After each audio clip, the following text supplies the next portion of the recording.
Mark Grant, Managing Director for Southwest Securities, joining us live from Fort Lauderdale. Mark, thanks for coming on the program, especially as you wrap up your holiday there in the United States. Good to have you here. Let's start off by talking about Europe. Of course, we just talked about the rally there in equities, but based on what I've read from your notes, you're not so convinced that this crisis is going to get better anytime soon.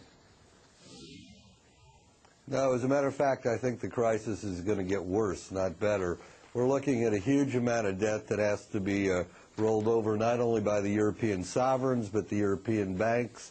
The bulk of it comes in the next 90 days in the first quarter, and it's unclear to me whether there's enough actual capital, even with everything the ECB has done, to provide refinancing for the European debt, especially as a lot of American institutions are fleeing the market altogether.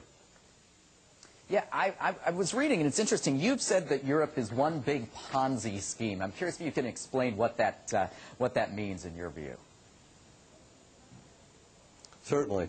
What's happening is that the European Central Bank lent money to the banks recently in very large amounts because they can, under their treaty, lend money directly to the sovereign nations.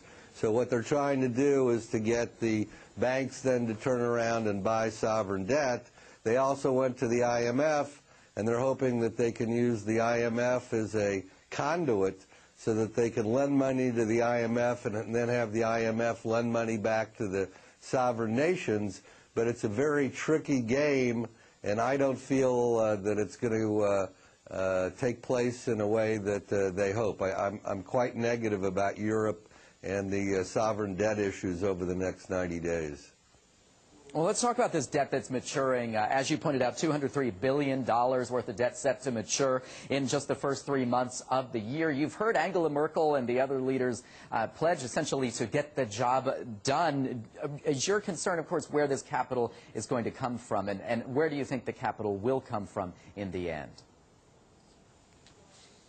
Well, you see, I think when it comes to the smaller nations that got in trouble, Ireland, Portugal, and Greece, there was enough money, enough pressure, if you can understand that, political pressure brought to bear on the institutions in Europe that they could pick up the slack.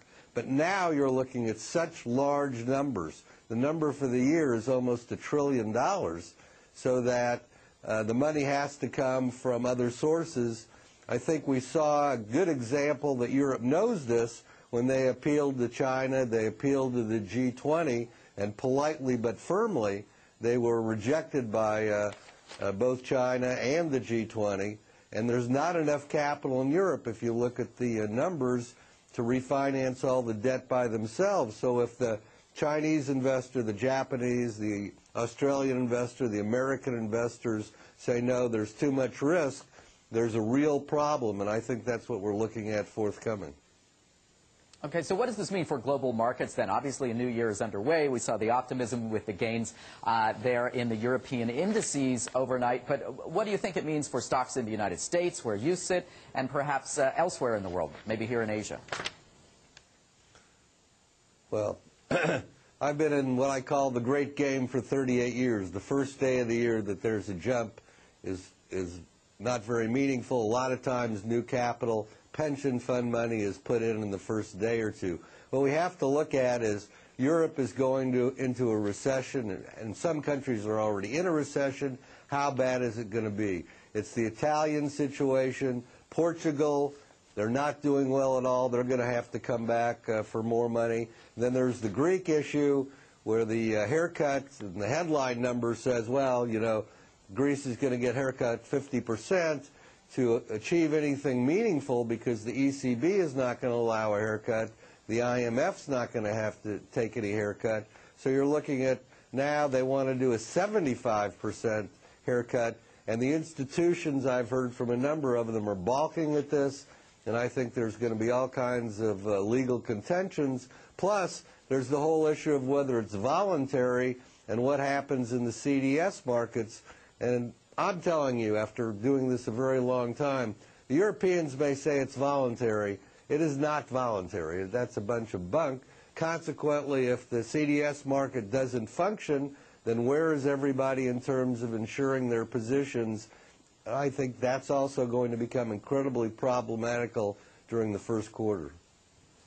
Mark, one last question for you here very quickly. Where's the action right now? Investors, they clean their portfolios at the end of the year, so what should they be buying now if equities are so concerning?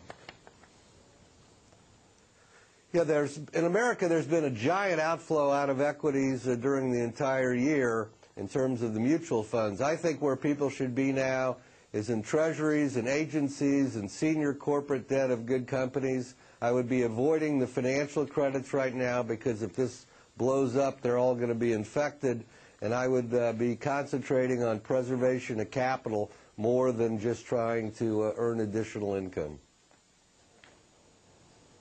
Okay, Mark Grant from Southwest Securities joining us live from Fort Lauderdale. Appreciate your time, and Happy New Year again.